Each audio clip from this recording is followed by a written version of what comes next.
Hello friends, welcome back to Education Point. Today we will continue our topic of pre-fertilization and second part of it, which is gamete transfer. Let's start with the topic. Gamete transfer. After their formation, their matlab gamete, male and female gamete must be physically brought together to facilitate fusion or fertilization. In a majority of organisms, male gamete is motile and the female gamete is stationary. Exceptions are few fungi and algae in which both types of gametes are motile. There is a need for a medium through which the male gamete move. मतलब gamete transfer. After their formation, their matlab gamete, male and female gamete must be physically brought together to facilitate fusion or fertilization. In a majority of organisms, male gamete is motile and the female gamete is stationary. Exceptions are few fungi and algae in which both types of gametes are motile. There is a need for a medium through which the male gamete move. मतलब fertilisation के लिए mail और female gamete को physically पास लेके आना होता है और मेजॉरिटी मतलब ज़्यादातर ऑर्गेनिज्म में मेल जो होता है वो मोटाइल होता है और फीमेल जो होता है वो स्टेशनरी मतलब फिक्स्ड होता है, एक जगह पर रहता है. पर कुछ एक्सेप्शंस है जैसे कि फंगई एंड एल्गी जिसमें दोनों मोटाइल होते हैं. आगे लाइन है there is a need for a medium, मतलब मीडियम चाहिए मेल गैमेट को मूव करने के लिए, या वो वाटर हो गया, एयर हो गया, कुछ भी हो सकता है. In several simple plants like algae and bryophytes, water is the medium through which this gamete transfer takes place. मतलब water के through algae और bryophytes और pteridophytes में male gamete transfer होता है. अब एक a large number of male gametes however fail to reach the female gamete. मतलब बहुत सारे male gametes बनते हैं जिसमें से कुछ एक ही जाके पहुंचेगा female gamete तक. To compensate this loss of male gamete during the transport, the number of male gamete produced is several thousand times the number of female gamete. मतलब फीमेल गैमेट तो एक होता है या ज़्यादा से ज़्यादा दो होते हैं, पर मेल गैमेट थाउजेंड्स में बनते हैं, क्योंकि हमें क्या पता कौन सा मेल गैमेट कब जाके फीमेल गैमेट से मिलेगा. अगर हमें इंश्योर करना है कि फर्टिलाइजेशन होगी तो हमें मेल गैमेट का नंबर बढ़ाना होगा.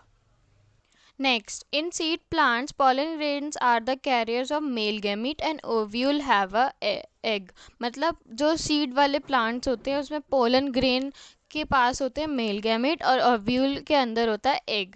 Pollen grain produced in anthers. Pollen grain कहाँ बनते हैं? एंथर में बनते हैं. और कहाँ पर जाते हैं? Have to be transfer to the stigma before it can lead to fertilisation. मतलब उसे स्टिग्मा तक पहुंचना होता है जो फीमेल पार्ट का वो है, फीमेल रिप्रोडक्टिव पार्ट का एक पार्ट है. तो वहाँ तक पहुँचना होता है उससे पहले फर्टिलाइजेशन होने के लिए. In bisexual the self fertilising plant, मतलब बाइसेक्सुअल में दोनों रिप्रोडक्टिव ऑर्गन होंगे, मेल भी और फीमेल भी, उसमें ईजी होगा पहुँचना. और अगर वो इन क्रॉस पॉलिनेटिंग मतलब एक यूनिसेक्सुअल फ्लावर है, या तो उसमें मेल है या तो फीमेल है, उसको अगर करानी है वो फर्टिलाइजेशन तो उसके लिए एक स्पेशलाइज्ड इवेंट होता है जिसे हम पॉलिनेशन कहते हैं, जो फैसिलिटेट करता है ट्रांसफ़र ऑफ पॉलन ग्रेन. फिर पॉलन ग्रेन जर्मिनेट हो जाता है स्टिग्मा पे जो फिर डेवलप करता है पॉलन ट्यूब में. पॉलन ट्यूब के अंदर मेल गैमीट होते हैं, वो रीच करते हैं ओवम तक और फिर फ्यूजन होती है. In dioecious animals, since male and female gametes are formed in different individuals, the organism must evolve a special mechanism for transfer. मतलब डायोसिस मतलब सिंगल रिप्रोडक्टिव ऑर्गन, तो उसके लिए भी गेमीट ट्रांसफ़र के लिए स्पेशल मैकेनिज्म होता है, तभी फर्टिलाइजेशन हो सकती है. Second part of sexual reproduction जो है fertilisation. The most vital event of sexual reproduction is perhaps the fusion of gamete. मतलब जो मोस्ट वाइटल सबसे ज़रूरी तो वही, अगर फ्यूजन ही नहीं होगा तो कुछ भी नहीं होगा. फ्यूजन मतलब फर्टिलाइजेशन, दोनों गैमेट का आपस में मिलना, और इस प्रोसेस को हम सिनगैमी कहते हैं. और इस प्रोसेस के रिजल्ट में हमें क्या मिलता है? डिप्लॉयड, मतलब जिसकी प्लॉइडी 2n होती है, जाइगोट मिलता है. The term fertilization is often used for this process. वैसे तो सिंगेमी प्रॉपर टर्म है, पर फर्टिलाइजेशन भी यूज़ होती है. In some organisms like rotifers, honeybees, and even some lizards and birds, the female gamete undergo development to form new organism without fertilization. This phenomena is called parthenogenesis. मतलब fusion होता ही नहीं है, female gamete जो है वो undergo करता है, meiosis undergo करता है और नया नया ऑर्गेनिज्म बना लेता है बिना फ्यूजन के. उसको हम क्या कहते हैं, प्रोसेस को पार्थेनोजेनेसिस. अब क्या, वेयर डज सिंगेमी अकर, और ये जो होता है वो हनी बीज में देखा जा सकता है पार्थेनोजेनेसिस. अब क्या, where does syngamy occur, syngamy कहाँ होती है?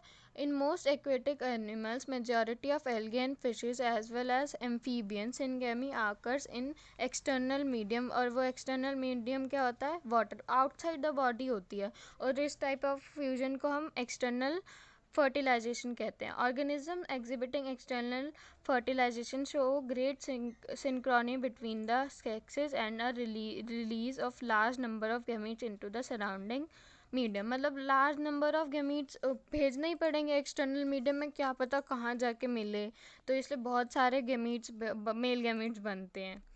और इसकी सबसे डिसएडवांटेज है कि offspring are extremely vulnerable to predators. Predators मतलब कोई भी बड़ा जानवर उन्हें खा सकता है, और सर्वाइवल के चांसेस कम होते हैं. In many terrestrial animal belonging to fungi, higher animal such as reptiles, birds etcetera, syngamy occurs inside the body, hence called internal fertilisation. मतलब अंदर हो रही है बॉडी के फर्टिलाइजेशन, तो उसे हम इंटरनल फर्टिलाइजेशन कहते हैं. इसके एडवांटेज क्या है? प्रॉपर न्यूट्रिशन मिलता है, अच्छे से डेवलप होता है, और चांसेस भी हैं ज़्यादा जीने के, और जायगोट और एम्ब्रियो के मोर चांसेस है फॉर सर्वाइवल के लिए. और दोस्तों, आज का लेक्चर यहीं ख़त्म होता है. हम कल फिर मिलेंगे एक नए लेक्चर और एक नई टॉपिक के साथ, जो है सेक्सुअल रिप्रोडक्शन. अगर आपको आज के और पिछले लेक्चर के नोट चाहिए तो वो मेरे इंस्टाग्राम अकाउंट पे मिल जाएंगे, जिसका लिंक डिस्क्रिप्शन में है. और याद रखना दोस्तों, डरना नहीं है किसी से, बड़ों की रिस्पेक्ट करो, छोटों से प्यार करो, पढ़ते रहो और आगे बढ़ते रहो. Thank you, bye. Also, please like, share and subscribe my channel and hit the bell icon